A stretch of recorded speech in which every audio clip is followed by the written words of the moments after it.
స్త్రీలు, పురుషులు వెలగ పండును ఎందుకు తినాలో తెలుసా?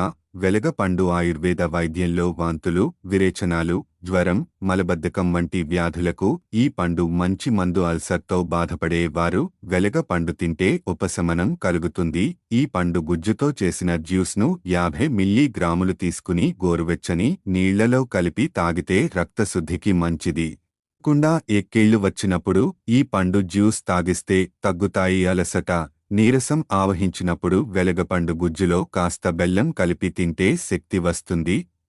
మూత్రపిండాల సమస్యతో బాధపడేవాళ్లు ఈ పండ్లు తింటే ఆ సమస్యలు తగ్గుతాయి. స్త్రీలు ఈ పండు గుజ్జును తినడం వల్ల రొమ్ము, గర్భాశయ క్యాన్సర్లు వచ్చే అవకాశాలు తగ్గుతాయి. వెలగపండు గుజ్జు వీర్యవృద్ధికి తోడ్పడుతుంది. వెలగపండు గుజ్జుకి మధుమేహాన్ని అదుపులో ఉంచే శక్తి ఉంది. ఈ పండుకి 21 రకాల బ్యాక్టీరియాతో పోరాడే శక్తి ఉంది.